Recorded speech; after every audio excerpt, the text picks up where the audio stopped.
জ্ঞানগঞ্জের সঙ্গে সঙ্গে আর একটা নাম উচ্চারিত হয়, সেটা হচ্ছে সাংগ্রিলা ঘাঁটি। এই সাংগ্রিলা ঘাঁটি আর জ্ঞানগঞ্জ কেউ কেউ বলে থাকেন একই জায়গা, আবার কেউ কেউ বলে থাকেন সাংগ্রিলা ঘাঁটির অবস্থান এবং জ্ঞানগঞ্জের অবস্থান আলাদা। আসলে সাংগ্রিলা ঘাঁটিতে যেতে গেলে বা সাংগ্রিলা ঘাঁটি সম্পর্কে জানতে গেলে আমাদের জ্ঞানগঞ্জ সম্পর্কে একটা প্রত্যক্ষ অভিজ্ঞতা বা প্রত্যক্ষ জ্ঞান থাকা দরকার। বলা হয় এই সাংগ্রিলা ঘাঁটি হচ্ছে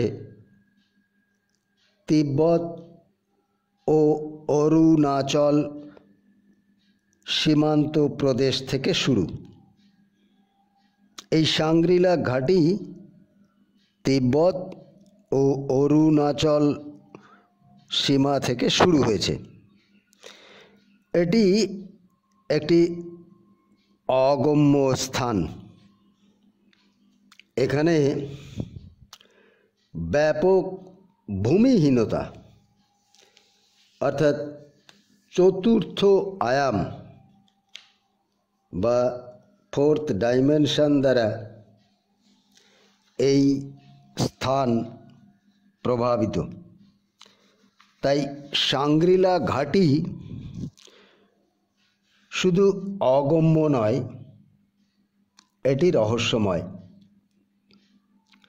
অন্তরিক্ষের অন্য কোনো লোকের সঙ্গে এই সাংগ্রিলা ঘাঁটি মঠের একটা প্রত্যক্ষ সম্বন্ধ রয়েছে। এখন কথা হচ্ছে এই যে ভূমিহীনতা সম্পর্কে বলা হচ্ছে, এই ব্যাপারটা কি? লামা জুৎসু বলছেন বায়ুমণ্ডলের মধ্যে এমন অনেক জায়গা আছে যেখানে বায়ু শূন্যতা বিরাজ করছে। বায়ুমণ্ডলের মধ্যে এমন অনেক জায়গা আছে যেখানে বায়ু শূন্যতা বিরাজ করছে। তেমনি এই বিশ্বে এমন অনেক জায়গা আছে যেখানে ভূমিহীন অবস্থা বিরাজ করছে। এই বায়ুশূন্য স্থান এবং ভূমিশূন্য স্থানগুলো ফোর্থ ডাইমেনশন বা চতুর্থ আয়াম দ্বারা প্রভাবিত। আর এই জায়গাগুলো দেশ কাল নিমিত্তের ঊর্ধ্বে। এই জায়গাগুলো দেশ কাল নিমিত্তের ঊর্ধ্বে। তাই কোনো বস্তু বা প্রাণী যদি নিজের অজ্ঞাতসারে এই চতুর্থ আয়ামে প্রবেশ করে, তবে তৃতীয় আয়াম জগতের দৃষ্টিতে তার সত্তা তখন অদৃশ্য বা লুপ্ত হয়ে যাবে। কিন্তু তার অস্তিত্ব যেমন ছিল তেমনই থাকবে। তবে ভবিষ্যতে কবে আবার এই অস্তিত্ব আবার তৃতীয় আয়ামে বা আমাদের এই জগতে প্রকট হবে বা আদৌ প্রকট হবে কি না তা বলা যায় না। ধরুন, আমি ঘুমিয়ে ঘুমিয়ে স্বপ্ন দেখছি, অর্থাৎ বাহ্যিক জগৎ থেকে আমি স্বপ্নের জগতে চলে গেছি।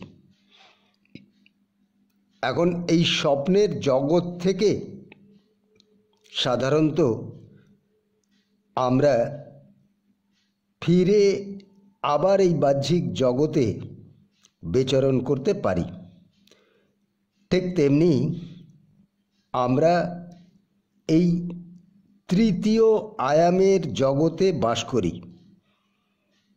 এখান থেকে যদি আমরা চতুর্থ আয়ামের জগতে চলে যাই, সেখানে আমার অবস্থান ঠিকই থাকবে, কিন্তু আমার এই যে দেহ, এই দেহ তখন আর দৃশ্যমান থাকবে না। একটা কথা আমাদের মনে রাখতে হবে, আমাদের এই জগৎ যা আমাদের কাছে দৃশ্যমান, তা আসলে তৃতীয় আয়ামে বাঁধা, অর্থাৎ আমরা অবস্থান করি থার্ড ডাইমেনশনে। আমাদের এই থার্ড ডাইমেনশনের বিশ্বের যে ভূমি, তা বাঁকা। যদি কোনো বস্তু শূন্যতা বা ভূমিহীন জায়গায় চলে যায়, তবে তার এই বক্রতার পরিসমাপ্তি ঘটবে। কথাটা আরও একটু ভালোভাবে বুঝবার চেষ্টা করি। আমরা যে বিশ্বে বাস করি, অর্থাৎ পৃথিবী, এই পৃথিবীটা তো গোল। তো পৃথিবীর ওপরে যে জমি, এই জমিটা হচ্ছে বাঁকা। তো পৃথিবী থেকে আপনি উপরে উঠে যান, যখন আপনি একটা ভূমিহীন অবস্থায় চলে গেলেন, শূন্যতায় চলে গেলেন, সেইখানে কিন্তু আপনার পায়ের তলের জমি আর বাঁকা থাকছে না, অর্থাৎ পায়ের তলে আপনার জমিই নেই। এই বক্রতার তখন, অর্থাৎ যে বক্রতার উপরে আমরা চলছি, এই বক্রতার তখন সমাপ্তি ঘটবে। এমনকি আমাদের স্মৃতিতে আগের জগৎ সম্পর্কে সমস্ত জ্ঞান লোপ পেয়ে যাবে, অর্থাৎ ফোর্থ ডাইমেনশনে গেলেই আমাদের সমস্ত জ্ঞান লোপ পেয়ে যাবে এবং আমরা বুঝতেই পারবো না যে আমরা এক নতুন জগতে প্রবেশ করেছি। এই নতুন জগৎ সম্পর্কে আমাদের কোনো ধারণা না থাকার জন্য আমরা সেই জগৎ সম্পর্কে কিছুই বুঝতে পারবো না। আর এই জগৎ, এই ফোর্থ ডাইমেনশনের জগৎ, এখানে কালের প্রভাব অতি নগণ্য। এই নতুন জগতে যে প্রবেশ করবে, তার বুদ্ধি ও মনের শক্তি, বিচার শক্তি, শারীরিক ক্ষমতা, জীবনী শক্তি, এমনকি মানসিক চেতনা আশাতীতভাবে বেড়ে যাবে। এই জায়গায় সে তখন নিজেকে প্রফুল্ল, তরতাজা অনুভব করতে থাকবে। এখানে শরীরের উপরে কালের কোনো প্রভাব পড়তে পারে না। এখানে যদি 20 বছরের এক যুবক প্রবেশ করে, তা সে জ্ঞাতসারে হোক অজ্ঞাতসারে হোক, তবে বহু বছর ধরেই সেই যুবক এই 20 বছরের যুবকের মতোই থেকে যাবে। আবার যদি সংযোগ বশত বা যদি অন্য কোনো কারণেও এই যুবকের দেহ ফোর্থ ডাইমেনশন প্রভাবিত এলাকা ছেড়ে থার্ড ডাইমেনশনে প্রবেশ করে, তাহলে সেই বৃদ্ধি হওয়া আয়ুর প্রভাব তৎক্ষণাৎ তার শরীরের উপরে পড়তে শুরু করবে। তখন তার জীবনী শক্তি ক্ষীণ হয়ে যাবে, এমনকি সে মারাও যেতে পারে। এই হচ্ছে সাংগ্রিলা ঘাটির বাতাবরণ, বা যা আমাদের কাছে অবৈজ্ঞানিক না হলেও অবিশ্বাস্য বলে মনে হতে পারে। সাংগ্রিলা ঘাটি একটা স্বর্গীয় বাতাবরণে ডুবে থাকে, এক অদ্ভুত আলোর আভায় পরিপূর্ণ এই অবিশ্বাস্য স্থান।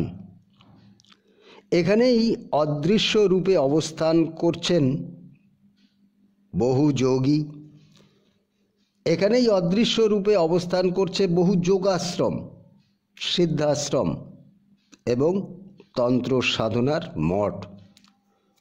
এখানেই উচ্চকোটির ক্ষমতা সম্পন্ন কালজয়ী সাধকগণ অবস্থান করে থাকেন। এরা সূক্ষ্ম থেকে আকাশ পথে বিচরণ করে থাকেন। এরাই ইচ্ছে মতো শিষ্যদেরকে দর্শন দিয়ে থাকেন, সাধন নির্দেশ দিয়ে থাকেন। অনেকের ধারণা মহাভারত বা তার আগের থেকেই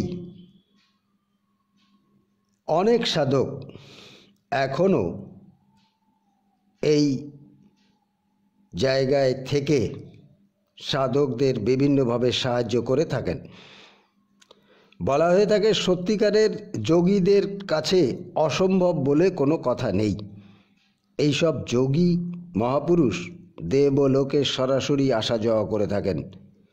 এদের দেহ আলোকময়, অবিনশ্বর।